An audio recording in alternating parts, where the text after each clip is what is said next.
នេះគឺជាក្មេងប្រុសជនជាតិឥណ្ឌាដែលបានមកវិញបាត់ចេញពីផ្ទះដោយចៃដន្យអស់រយៈពេលជិត27ឆ្នាំគាត់មានឈ្មោះថាសារ៉ូនៅពេលដែលគាត់មានអាយុ5ឆ្នាំសារ៉ូបានធ្វើដំណើរតាមរថភ្លើងជាមួយនឹងបងប្រុសរបស់គាត់ដែលមានឈ្មោះថាគូលូនៅពេលដែលពួកគេទៅដល់ស្ថានីយ៍រថភ្លើងពេលនោះបងប្រុសរបស់សារ៉ូឲ្យសារ៉ូអង្គុយចាំមួយផ្លែតគាត់នឹងត្រឡប់មកវិញនៅពេលនោះសារ៉ូក៏បានដេកលក់នៅពេលដែលភ្ញាក់ឡើងសារ៉ូបានងាកមើលទៅឆ្វេងមើលស្ដាំមិនឃើញមានអ្នកណាទេ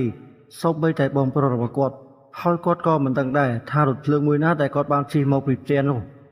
ដូច្នេះសារ៉ូបានឡើងលើរថភ្លើងផ្សេងមួយទៀតនៅពេលដែលគាត់ឡើងទៅដល់លើរថភ្លើងនោះគាត់ក៏បានដេកលក់ហើយក៏បានយល់សប្តិឃើញបងប្រុសរបស់គាត់នៅកន្លែងដែលមានពន្លឺហើយក៏បានស្រែកហៅគាត់សារ៉ូក៏បានភ្ញាក់គាត់មិនដឹងខ្លួនឯងថាដេកអស់រយៈពេលប៉ុន្មានម៉ោងនោះទេ5ម៉ោង4ម៉ោងឬក៏3ម៉ោងនោះទេសារ៉ូក៏បានអើតមើលមាត់បង្អួចនៃរថភ្លើងឃើញថាទេសភាពដូចជាទេសភាពផ្លូវទៅផ្ទះរបស់គាត់ដូចគ្នាប៉ុន្តែនៅពេលដែលស្ថានភាពរថភ្លើងរត់កាន់តែយូរទៅធ្វើឲ្យសារ៉ូគាត់ភ័យខ្លាចជាខ្លាំងគាត់ក៏បានស្រែកជុំហៅបងប្រុសរបស់គាត់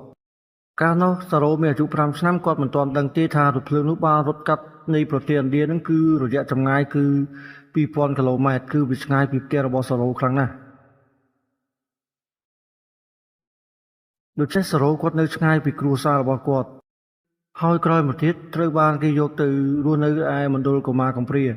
ហើយត្រូវបានក្រុមគ្រួសារមួយនឹងយកទៅចិញ្ចឹមនៅឯប្រទេសអូស្ត្រាលីម្ដាយចិញ្ចឹមរបស់សារ៉ូគាត់បាននិយាយប្រាប់ថា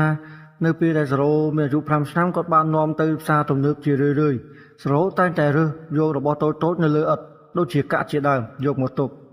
ហើយនៅក្នុងបន្ទប់ដេករបស់គាត់បិទផែនទីប្រទេសឥណ្ឌានៅពេលដែលគាត់ភ្ញាក់ឡើងគាត់តែងតែមើលទៅកាន់ផែនទីប្រទេសឥណ្ឌាគាត់តែងតែមានក្តីសង្ឃឹមថាគាត់នឹងអាចរកគ្រួសាររបស់គាត់ឃើញវិញហើយគាត់មិនអាចបំភ្លេចគ្រួសាររបស់គាត់បានទេបើគាត់ភ្លេចដូចជាបាត់អត្តសញ្ញាណរបស់គាត់អញ្ចឹងដែរក្រោយមកទៀតសារ៉ូត្រូវបានមិត្តភ័ក្តិរបស់គាត់នឹងឲ្យយោបល់ថាឲ្យគេនឹងសើចមើលតាម Google Earth ប៉ុន្តែដូចដឹងស្រាប់ហើយប្រទេសឥណ្ឌាគឺមានផ្ទៃកន្លះដីគឺ3លានគីឡូម៉ែត្រការ៉េគឺវាធំខ្លាំងណាស់គឺជាប្រទេសដែលមានចំណាត់ថ្នាក់ទី7ដែលមានផ្ទៃដីធំជាងគេក្នុងពិភពលោកហើយវាដូចជារាវមជុលក្នុងបាតសមុទ្រអញ្ចឹងមិត្តភក្តិសារ៉ូបាននិយាយថាមានតែពឹងពោព្រះជាម្ចាស់តែដោយការខិតខំប្រឹងប្រែងស្វែងរកគ្រួសាររបស់គាត់ព្យាយាមយ៉ាងខ្លាំងចំណាយពេលអស់ជាច្រើនឆ្នាំទើបឲ្យសារ៉ូរកឃើញគ្រួសាររបស់គាត់នៅពេលដែលគាត់ទៅដល់ស្រុកកំណើតរបស់គាត់ឃើញថាផ្ទះរបស់គាត់ត្រូវបានរុះរើហើយសារ៉ូគិតថាគ្រួសាររបស់គាត់បានស្លាប់អស់ហើយប៉ុន្តែនៅពេលនោះមានស្ត្រីចម្លែកម្នាក់ដើរមកហើយបានសួរនាំសារ៉ូគាត់មានរូបភាពសារ៉ូកាលពីនៅក្មេងហើយគាត់បានប្រាប់រឿងមួយទៀតថាបងប្រុសរបស់សារ៉ូដែលមានឈ្មោះថាគូលូនោះបានស្លាប់នៅថ្ងៃដែលពួកគេជិះរថភ្លើងជាមួយគ្នាហ្នឹង